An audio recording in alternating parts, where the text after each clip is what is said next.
Schöne Grüße aus der Kaiserstadt Aachen. Heute habe ich mal kein Lichtschwert für euch. Heute habe ich einen Kommunikator aus Star Trek. Und zwar die Version aus dem Film First Contact, getragen in Deep Space Nine und Voyager. Von all den Gadgets, die es da gibt, den Phasern, den Tricordern und so weiter, war der Kommunikator auch immer ein Teil, den ich unbedingt besitzen wollte.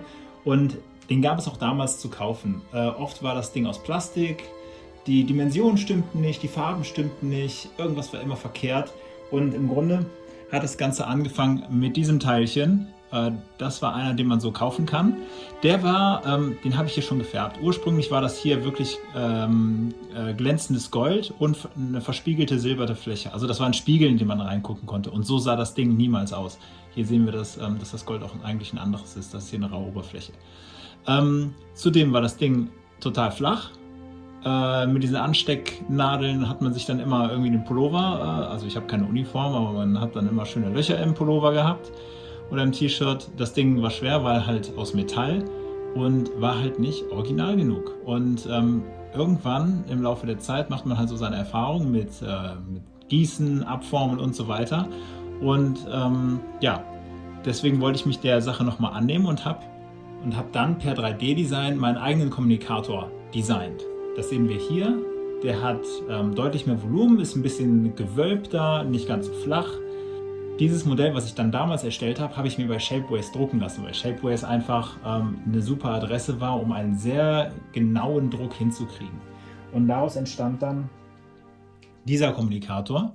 Der war in zwei geteilt, so dass man hier auch schön das Teil vergolden konnte und dann dieses hier silbern ansprühen konnte. Und hier sehen wir halt auch, ja, keine verspiegelten Flächen, das ist so leicht seidenmatt, ein bisschen Glanz ist da schon. Und dann konnte man das Ganze so zusammensetzen. Das ist natürlich ein bisschen wackelig gewesen. Hier wird das Ganze dann mit Kleber fixiert und so. Und hier kam dann noch der Magnet rein. Rund war auch eine ganz schlechte Wahl im Grunde, weil man den dann am Pullover so drehen konnte. Alles so Learnings, die man halt macht. Aber vom Design her stimmte das schon eher. Wir haben hier diese Wölbung, der ist nicht einfach nur flach wie ein Brett. Noch nicht ganz nah am Original, das kam erst später, aber schon eine deutliche Verbesserung. Und wenn wir das jetzt einfach mal hier so nebeneinander halten, sehen wir, ja, für das geschulte Auge sehen wir da schon ein paar Veränderungen, was die Geometrie angeht. Und allen voran, wenn wir hier Magnete haben, pieken wir hier nicht mehr durch unseren Pullover und das Ding ist deutlich leichter. Mit Magnet kriegt es dann nochmal ein gesundes Gewicht, aber das hier hängt einfach so runter, wenn der Stoff zu leicht ist. Das ganze Thema ruhte viele Jahre und dann wurde ich angeschrieben aus den Staaten, ob ich die noch verkaufe, weil Shapeways ist leider insolvent gegangen und derjenige wollte halt unbedingt so einen Kommunikator nochmal haben. Und ja, dann habe ich angefangen, meinen alten Kommunikator, also diesen hier, abzuformen. Das habe ich dann mit diesen Silikonformen hier gemacht. Also einmal hier in diese Schale praktisch den Kommunikator reingelegt, Silikon hinzugefügt und dann kriegt man halt hier dieses schöne Negativ heraus. Und das funktioniert mit zwei Komponenten Silikon. Die kippt man 1:1 zusammen, mischt das Ganze durch und hat dann ungefähr, weiß ich nicht, 10 Minuten Zeit, die ganzen Luftblasen da rauszukriegen, wobei bei dieser Geometrie hat man eigentlich nicht das Problem, dass es da Lufteinschlüsse gibt. So, gesagt, getan, das war das Ergebnis erstmal aus dem ersten Druck. Kein Zweiteiler, es ist halt einteilig. Das Problem hier war so ein bisschen, dadurch, dass wir hier einen Einteiler haben, wir haben hier keine perfekt sauberen Übergänge zwischen dem silbernen und dem goldenen Part. Das heißt, wenn ich das Ganze hier einfärbe, sieht das alles einfach nicht so clean, schön getrennt aus, wie es mit dem Zweiteiler war. Das ist deutlich stabiler. Hier gibt es nichts, also hier gibt es kein Verbiegen oder so. Aber die Farben sind eben nicht so klar getrennt. Deswegen hat mir der liebe Herr einen Kick in den Hintern gegeben, dass ich das Design doch bitte anpassen soll. Hier haben wir noch einen der ersten Gussversuche, die ich hatte. Die Teile kommen ja nicht perfekt aus der Gussform heraus, aber wir haben hier Lufteinschlüsse gehabt. Hier steht noch ein bisschen Material über.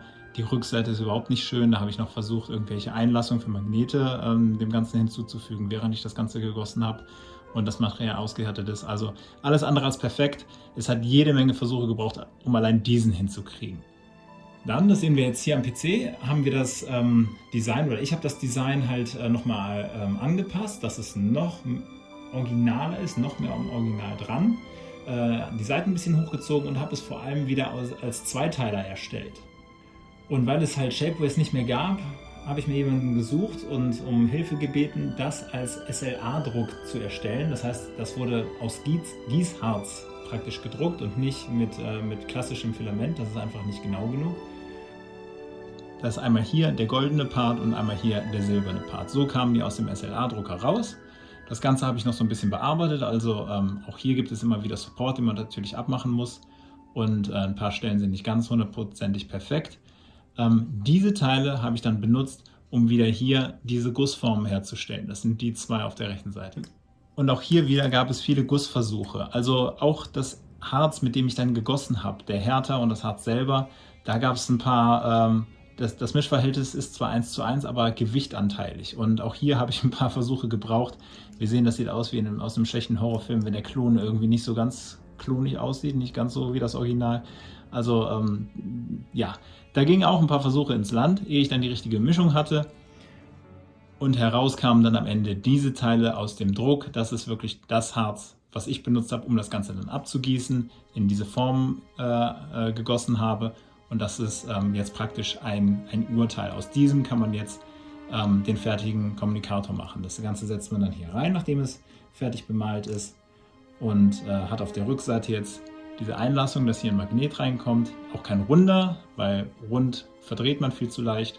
Hier kommt ein eckiger rein, quadratischer. Und fertig ist der Kommunikator. Aber auch hier ist ein Kommunikator auch nicht einfach so schnell gemacht. Man braucht den richtigen Goldton, man braucht das richtige Silber. Auch da gibt es ja 100 verschiedene Möglichkeiten, irgendwie einen Kommunikator praktisch zu färben. Wie soll die Grundierung aussehen? Erst hatte ich den Schwarz gefärbt und dann mit Gold drüber. Das Schwarz war immer noch viel zu kräftig, das Gold kam nicht richtig durch. Dann habe ich es mit Weiß versucht, das sah noch schlimmer aus. Und dann habe ich im Grunde alles einmal silbern lackiert und dann mit Gold drüber und das hat den gewünschten Effekt gebracht. Hier kommt das Gold wunderbar zur Geltung. Sieht nicht irgendwie verfälscht aus.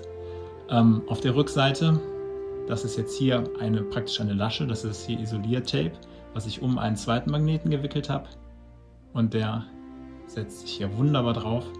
Das ist die perfekte Haftkraft. Und hier haben wir einen 2 mm dicken, 1 Quadratzentimeter großen Neodymmagnet. Der hält sehr viel aus.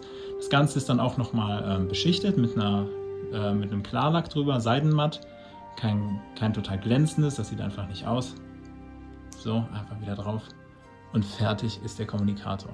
Und ich finde, also ich bin, was das angeht, sehr perfektionistisch und das sind einfach, ja, für Leute, die die Serie kennen und diese Props kennen, sind das einfach Welten, die hier zwischen liegen. Also hier hat man Tiefe, das ist was zum Anfassen, das ist eine gute Imitation, aber bei weitem keine perfekte. Und vor allem, wenn ich hier die Farben noch abgemacht hätte, dann würdet ihr sehen, dieses glänzende Gold, das geht gar nicht. Der Spiegel hier, no way.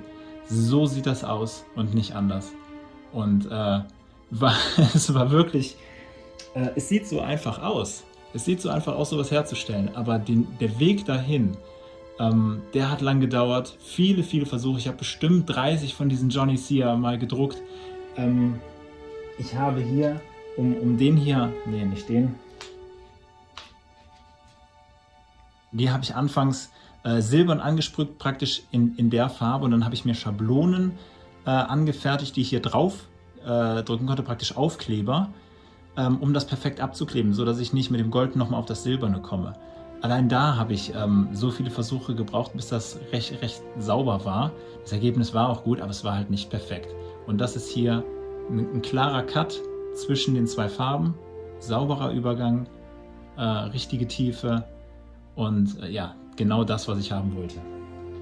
So, 4 davon, beziehungsweise 3 von diesen fertigen gehen jetzt in die USA und ein Dummy, beziehungsweise eine rohe Version davon, praktisch wie, wo habe ich sie liegen, ist ja auch egal, wie praktisch da oben der zusammengesetzte.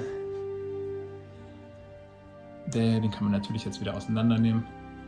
So, und ja, es hat wirklich viel Spaß gemacht. Wieder jede Menge Learnings dabei und beim nächsten Mal kann ich das sicher schneller machen. Ich hoffe, euch hat das Video gefallen. In Zukunft hoffe ich, dass ich hier etwas mehr Star Trek Content liefern kann. Ich bastel nebenher noch an der Defiant im Maßstab 1:1000, die Excelsior, die Voyager, die Enterprise D habe ich hier auch noch rumliegen. Ich bastel immer mal wieder an einem der Modelle und hoffe, dass ich hier und da auch mal wieder ein Video über diese Modelle bringen kann. Aber in der Zwischenzeit wird es auf jeden Fall weiterhin Lichtschwerter geben. Über ein Abo würde ich mich sehr freuen und ein Like. Ich hoffe, wir sehen uns im nächsten Video. Bis dahin, live long and prosper.